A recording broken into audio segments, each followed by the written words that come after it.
My name is Jane Yifrah. I was born in England, in Manchester. In 91, I came to Israel as a volunteer. And after being in Tel Aviv, there was a phone call to the offices to say that there was places in Kibbutz Kfar Aza for volunteers. So 6 of us travelled down to Kfar Aza to be volunteers on the kibbutz. My idea at the beginning was to be on the kibbutz for 6 months to a year. But within a few weeks of arriving, I met Arieh. And after time we became friends, and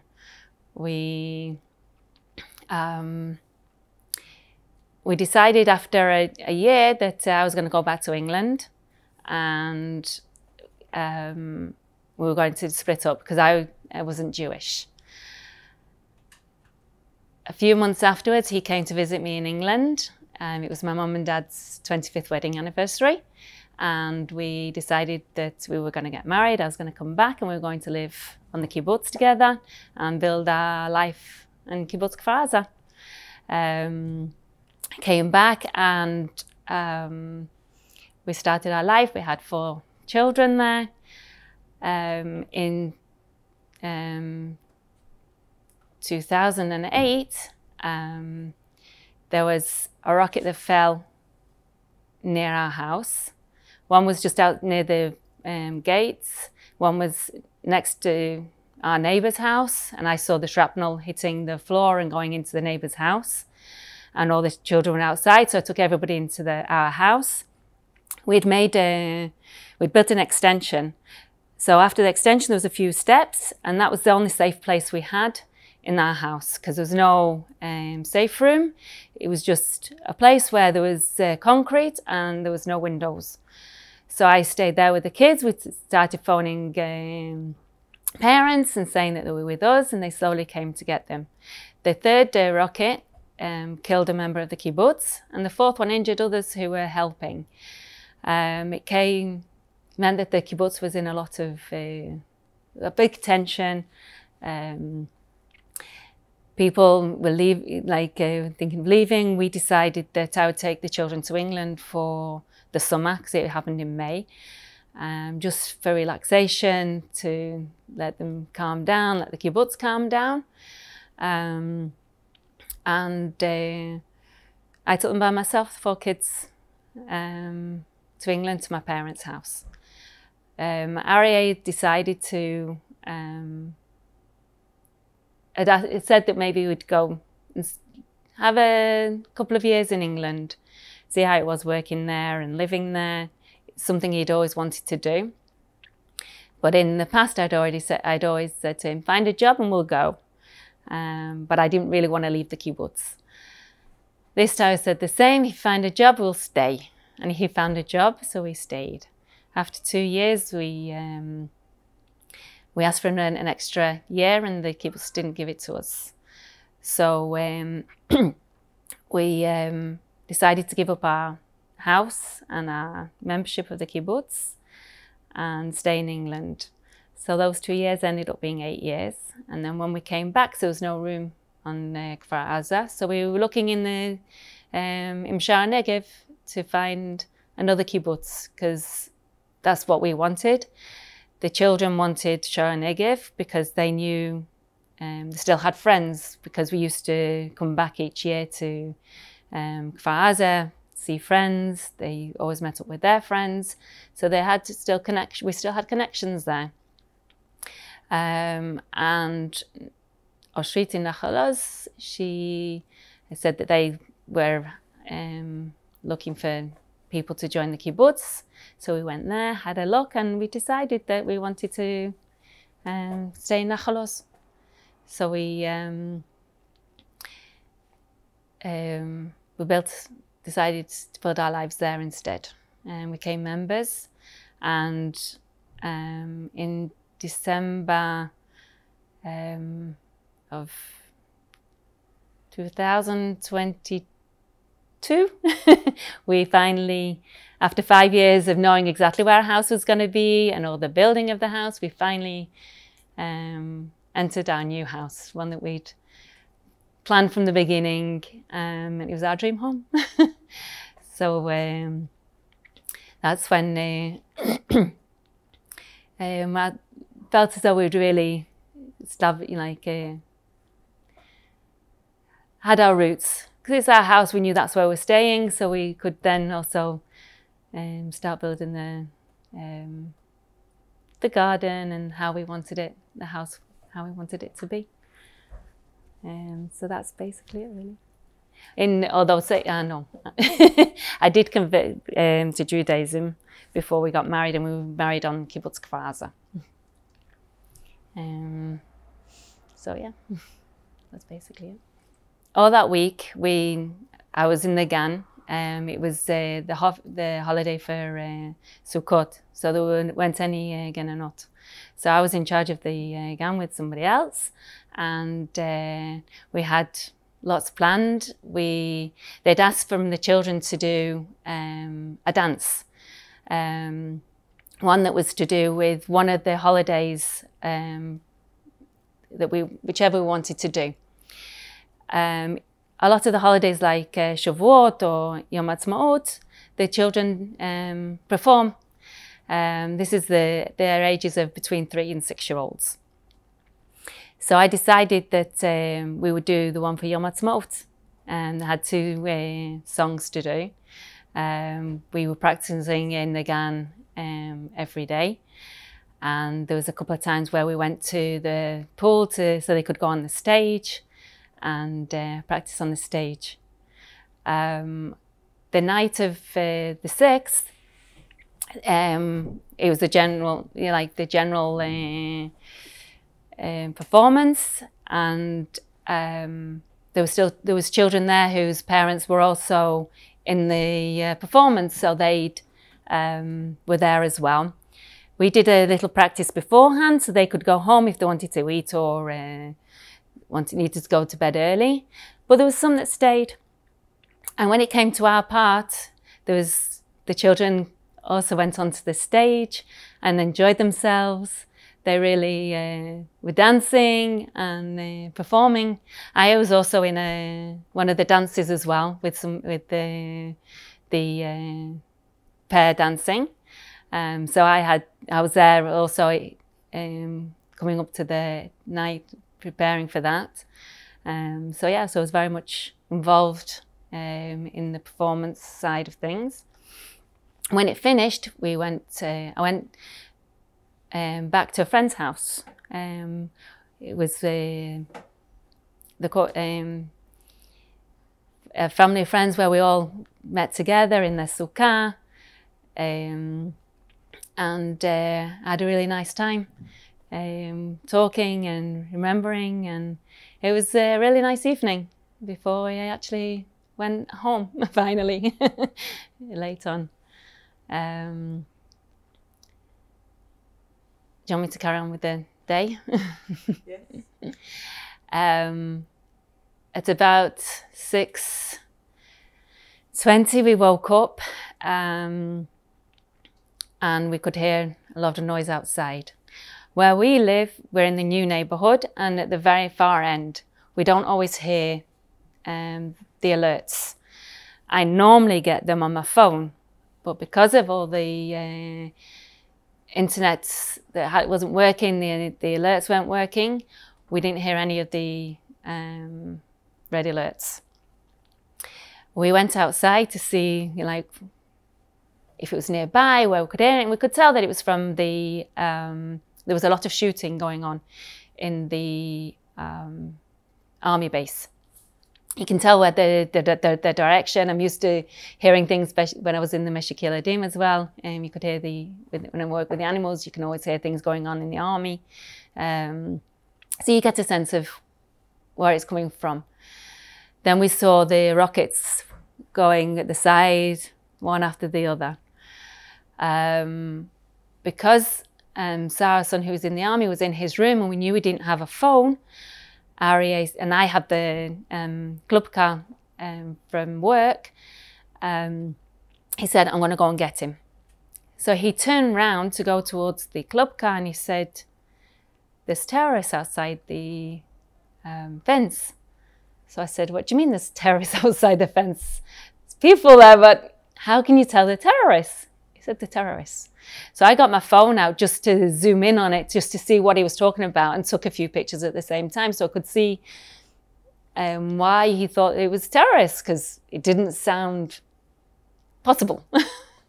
So we saw them, they were on motorbikes and they came from the side of the cow sheds, and then also from the other side, from the front of the kibbutz. And they met on the corner, they spoke, then they all came back towards the back gate, which is opposite our house. We can see it from where we live. And then we saw them coming in, and that's when we knew that we had to go into the house, go into the safe room. We'd not opened our shutters, so there was some shutters which was slightly open, but not fully. We quickly shut everything down. We locked all the doors and went into the safe room. Minutes after going into the safe room, the electricity went out. So when you're in the safe room and there's no electricity and lights on, it is pitch black. You can't even see your hands in front of you. We knew we had our phones, we could use a torch, but we didn't know how long it would be for, because it didn't, normally if the generators kick in and it's only for a few minutes, we could tell that it's not happening. So very soon after this, we started to hear shooting outside the house. And because it was so close, and I thought, and we knew that it was the people who came into the house because it was so quickly afterwards, that I decided to take a video. You can't see anything on the video because it was pitch black, but you could hear them. You could hear them shouting. You could hear, first of all, bullets from a handgun, and then after a few minutes, it was just showering of whatever guns they had, one after the other. Very terrifying to hear it, especially in the pitch black, and all you've got between you and them is the metal shutters with the windows. Our daughter, Chen, who'd come over from England, so was with us, for some reason, a few days before, she decided to close the metal shutters. So they were already closed. She doesn't even know why she decided to do it, but she felt happy to do it, so she did, because that's where she was sleeping. So that had already been done. So we didn't need to worry about that. They were already closed. The time went on, hour after hour. At the beginning, Chen was counting down the hours, how long we'd been in there, how long we could hear the shooting going on, because it was basically near enough non-stop, hour after hour, about 7 hours. We didn't even know who they were shooting at. We didn't know what was around. I didn't have internet from before 6:30 in the morning. When I tried to send Arieh the photographs of that I'd taken, I couldn't send them, or I didn't have internet outside the house. And then, of course, when we went into the house, we didn't have internet because we didn't have any electricity, so we didn't have Wi-Fi. Arieh managed to get a few messages through, occasionally, but we were very much in the dark. He doesn't have the kibbutz WhatsApp group. I do, but of course I didn't get them. So I didn't know what was going on in the kibbutz. He didn't know what was going on in the kibbutz. He only knew messages that he was involved with, from the security, from maybe our neighborhood directly with the new neighborhood. That we have a little WhatsApp group for that, where people at the beginning were asking what's going on, what's the noises, but basically we were in our own bubble. We thought it was just at our side of the kibbutz. We didn't know it was on the whole of the kibbutz. But then quite quickly, we got a phone call from Yair that he was saying that they were getting shot at. So Arieh just said to him, find a place, lie down, don't move. He did tell us that he didn't have much battery on his phone. So we were prepared that if we couldn't get hold of him, that it could be that he didn't have any more battery. The hours went past. We were worried about Sarah in his room. We were worried about Yael, what was happening with him, where he was, how he was going to get out of his situation. But we didn't know, fortunately, we didn't know the numbers which were involved. I think if we knew the numbers involved, it would have been even harder. But Arieh tried to keep in contact with him as much as possible in WhatsApp, but we didn't really hear anything from him. There was one time when Arieh phoned and he said, I can't speak to you. I'm under a tree, but they're here next to me. And I think that's sort of the last time I really remember knowing anything about what was going on with him until he phoned us when he'd managed to get to Netivot. With Sar, there was one point where Arieh got a WhatsApp from the security, and a friend of his had managed to get to his first thing in the morning, which we found out later on. And he told his sister that there was Hamas in Sar's room. So then there was messages being sent for them to get help. I think I blocked that out. Everything was going on with us, everything. We didn't know the size of it, but I think I blocked things out until we were more aware of everyone was fine, and that we could carry on. We managed to get out of when there was a little bit of silence in the next to the house outside. We managed to go to the toilet. There was one time where we managed to get cold meat from the night before to be able to eat something. It was Arieh checked the one in the house, brushed it out, rushed back in, everything as quickly as we could. And basically we were sat just knowing what was outside our house, what was with Yael, and occasionally other things. Arieh got lots of phone calls from family. At one point we got a phone call from someone on the kibbutz that phoned us to say, are you all right? Eldar, our daughter, who was in a cruise abroad, was worried about us. We didn't know that she was getting all the WhatsApps from the kibbutz. So she knew more of what was going on than we did.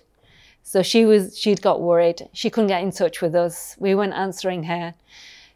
She managed to get in contact with us through someone else. So then we phoned her back, letting her know that we were fine, we were all right, we're in the safe room, and keep in touch with her by phone. I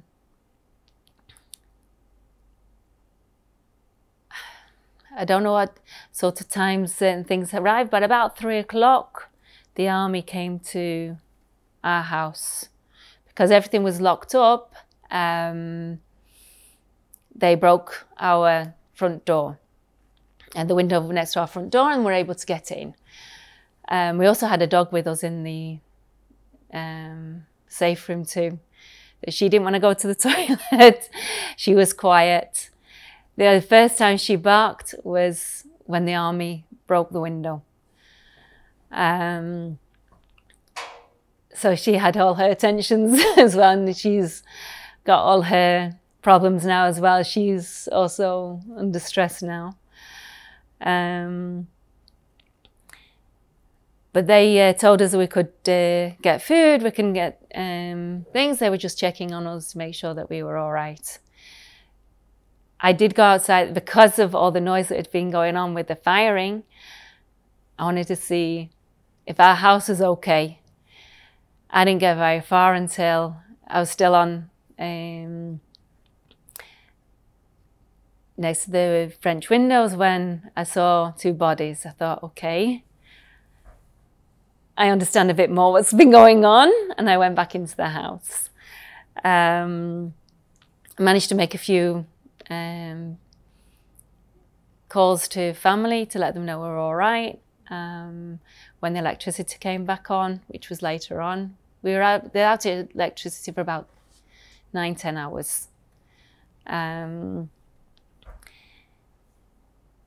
At about 9 o'clock, we got the messages saying that the army are going to start coming to everybody's house to so we can go meet in it, like everyone can meet up and leave the kibbutz. This is the first time that we ever left the kibbutz. In the past, we've always stayed on the kibbutz because I'm in charge of the animals. So I always stayed to feed them and look after them. So even when there's been the Tzeva Adom, we've stayed.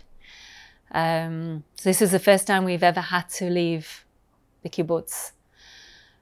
We understood that we had 5 minutes, 10 minutes to get close together. Went to get our little bags, put whatever we could find into our bags and waited for the army. The army came to us about 10-ish, I think. When they came, we knew that Sal was still in his room. So he lives near the pub and we're on the other side. But they agreed. We got in the Hammer and we went together to his room. We knocked. I shouted to him. I called him in English so that he would know it was me. To tell him we've come to get him. So he came out with all his stuff and his friend, and we got into the Hammer. On the way back down the road, I went to my other son's house, who'd been in the festival. Let his dogs out of the house. We couldn't take all the dogs because he had 2, but we knew that they could at least fend for themselves. They could find food, they could find water, they could find people. And then we went to the factory to where everybody had met up. We were there for a few hours. I think we were probably the last bus to leave there and go to Mishmaya Negev. There we waited another few hours, and finally we left there at 5 o'clock in the morning, arriving in Mishmaya Emek at 7 o'clock, to a place where we didn't know because we'd never been here before. We were given a room, which was just a room for 5 of us. The toilets and showers were separate. Arieh phoned his cousin, and we decided we were going to, first of all, go to his cousin's house, relax there. We were there for a few days. From Arieh's work, we were given a hotel room in Herzliya. So he wanted to see his friends, so we decided to go there for another few days. But after a week, we decided that it was time to come back to Mishmaya Emek to be with the kibbutz. All the week and the following week, we were busy going to funerals, hearing of other people who had been murdered from not only from our kibbutz but also from Kfar Aza. Close friends, children who were the age of our children.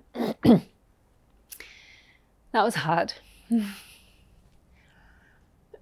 But also we managed to see friends, and we're glad to see them alive. They were glad to see us alive. From day to day, we didn't know what we were going to hear.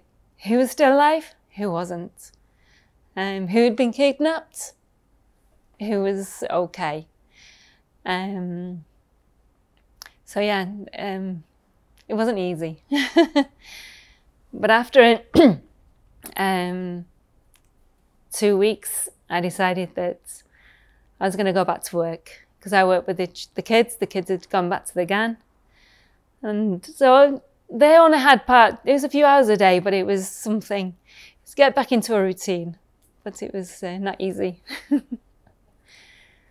I think that was about it, really. They don't want to go home. Feel as though I need to go home. After the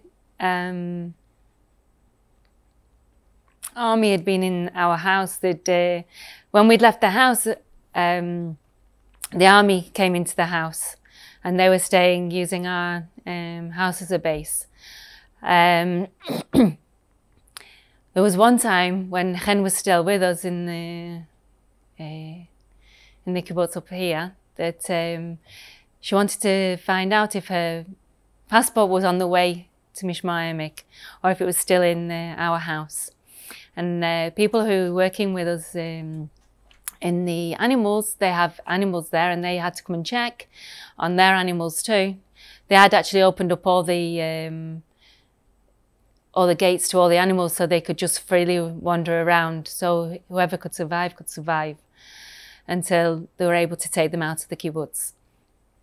But he'd come back to the kibbutz, and we'd asked him if he could bring our car out, because our car hadn't been destroyed, or they hadn't even gone to the parking lot where our car was. So he went into our house, and all the army was there. And so he had to find the keys. And then we asked him to check in the safe room if Chen's passport was there. But there was this bag next to the island in the kitchen, a plastic bag. And he said, "But there's a passport in here, American one." So I said, "Yeah, but we don't have American passports. It's not ours." He said, "But do you want me to bring it to you?" I said, "But I don't know who it belongs to." And he said the name, and I didn't recognize the name. So we just left it, and we discovered that Chen's passport wasn't where it was. So that must be on the way to us, because we'd asked for it to be sent to us. He took our car to Arieh's mum's in Beersheba. And one of the times I went to Beersheba and went to her house, and she brought me the passport. So we looked at the passport and said, "We don't know whose it is." And so we looked it up on Instagram, and it was actually the American girl who was in Gaza, being held hostage. So we were able to bring the passport back up here and give it to her family, because it was when they were still in Gaza. We found it, so that was a bit of a shock. Why he'd arrived in our house, we don't know where he'd come from. He was with other things. Maybe the army had found it somewhere, we don't know. But at least we were able to give the family reassurance that it hadn't been stolen, and they were able to get it back.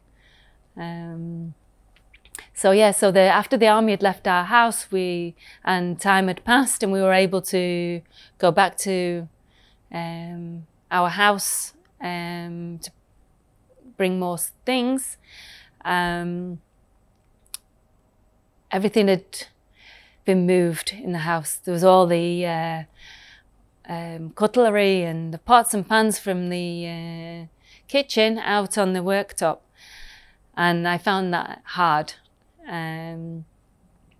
So slowly over the months, I've been slowly going back to the kibbutz, and for my mental health, I've been organizing the house, cleaning it, cleaning the settee, the sofas, because everything had been left with getting dirt on it. The sand was going into the materials, and decided cleaning my head, cleaning myself was also cleaning the house. So I've been organising the house, organising the garden, I had brought plants back here so that I could at least have plants that I could take back with me. But I've been trying to get organisation there, so then when we're ready to go back, it's to live our life and not to start cleaning and sorting and organising. So the organising of the house and the garden is also organising my head. So we're in a better place, apart from not being able to go home. But also a part of not being able to go back is because of my work. So where the kids are, I'm there. So it's waiting for the next stage to arrive, the next stage to where we'll be working and living, and yeah, so waiting. Try to, yeah. Also here we're lucky that they have a studio for pottery, so I go there regularly. I've been making things that I can take back. I made a few light holders for in the garden, so they'll be light when we go back in the garden, in the house. Making pots for my plants that then can regrow, and yeah. So also making here for going back. Because one, I felt very much in a bubble. I didn't have any connections to the outside world. Only when we got our electricity back, and I got 1,200 messages from Nahal Oz, that was overwhelming. Lots of things were overwhelming, I think. Also, during the day, it's a lot of hours in the dark. What can you do in the dark? I tried reading, but the book I was reading was quite heavy. Too heavy for that day.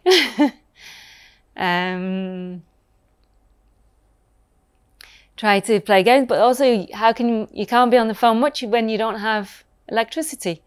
You don't know when you're going to get the electricity back. I didn't have contact with anybody because they couldn't phone me, they couldn't send me messages, they couldn't do anything. I couldn't send any messages. Whatever else I was told. So I felt very much in that room in the dark with the noise outside. I think over the years I've been in so many situations that I've just had to cope. You cope. I was nearly in a attacking in Manchester when a bomb went off. I was lucky. I'd just moved from that place, so you just cope. I sort of do. I'm a person for doing more than anything, so it was hard not doing. But I think as a mother of 4 kids, you cope with injuries, you cope with things going on. The amount of times I've had to take them to hospital because something's happened. You cope. You don't let your feelings at that time get the better of you, because you can't. I think most of the things, we slowly learned of what had happened, sometimes it felt as though it was not real. And what was going on sometimes didn't feel real. I